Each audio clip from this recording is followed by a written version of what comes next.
Lagay ng ekonomiya, kalakalan, negosyo at iba pa. Atin ang alamin dito sa Ang Pilipinas Ngayon.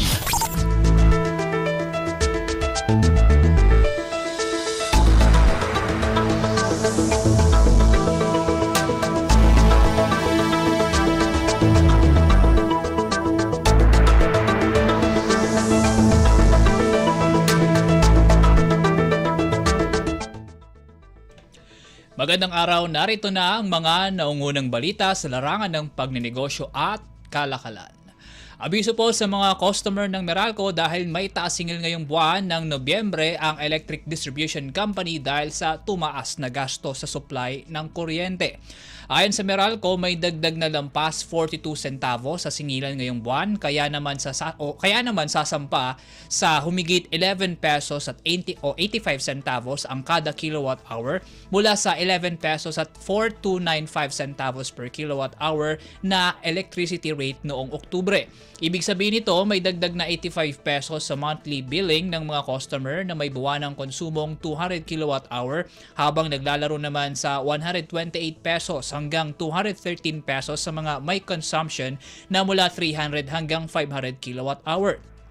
Paliwanag ng Meralco, malaking ambag sa dagdag singil ngayong Nobyembre ang itinaas ng overall rate sa generation charge bukod pa sa tumaas na charges ng independent power producers at power supply agreements na buhat naman sa huminang piso kontra dolyar. May parte rin ang tumaas na singilan sa wholesale electricity spot market o WESM dahil sa tumaas na demand sa Luzon grid at average capacity ng outage, gayon din ang transmission charges na umangat din ang bayad dahil naman sa mas mataas na ancillary service charge mula sa WESM Reserve Market. Kasabay ng tasingil, tiniyak ng Meralco ang pagbibigay konsiderasyon sa mga customer na naapektuhan ng mga nagdaang bagyo. Ayon sa kumpanya, walang mangyayaring disconnection o putulan ng kuryente sa mga customer nilang nasa ilalim ng state of calamity at may konsumong mas mababa sa 200 kWh hanggang Disyembre ngayong taon. Bukod pa riyan, mayroon din silang alok na pag-uutay-utay o installment hanggang 6 na buwan sa mga di nabayarang bill mula Oktubre hanggang Disyembre ngayong taon. Lagay ng ekonomiya, kalakalan, negosyo at iba pa. Atin ang alamin dito sa Ang Pilipinas Ngayon.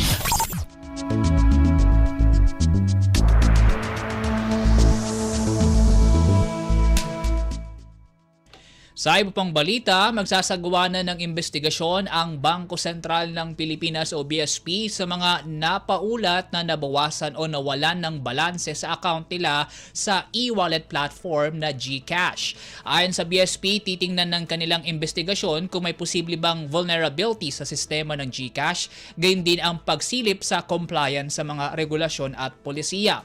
Mahigpit na rin ang koordinasyon nito sa G-Exchange Incorporated, ang operator ng GCash para sa agarang pagresolba sa issue.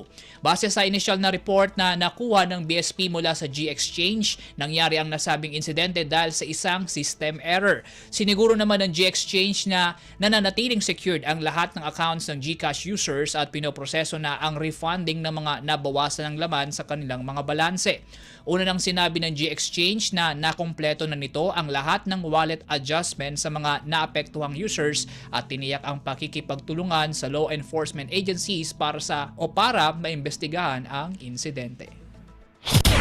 Lagay ng ekonomiya, kalakalan, negosyo at iba pa. Atin ang alamin dito sa Ang Pilipinas Ngayon.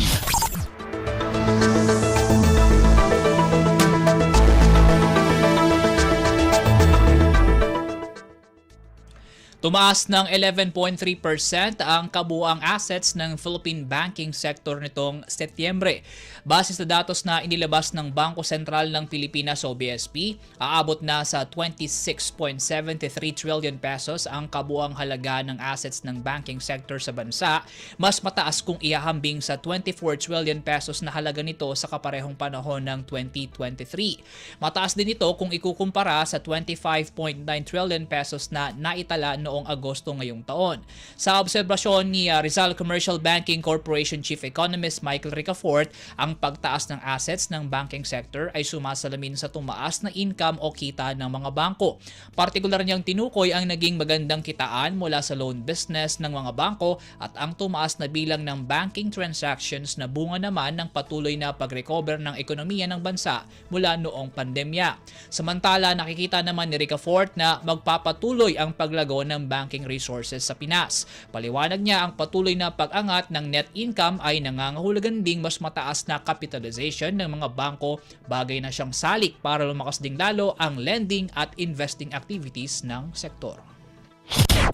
Lagay ng ekonomiya, kalakalan, negosyo at iba pa. Atin ang alamin dito sa Ang Pilipinas Ngayon.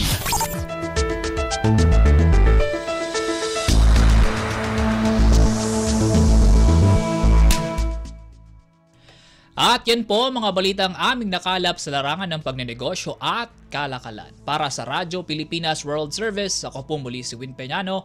Maasensong araw po sa ating lahat. Lagay ng ekonomiya, kalakalan, negosyo at iba pa. Atin ang alamin dito sa Ang Pilipinas Ngayon.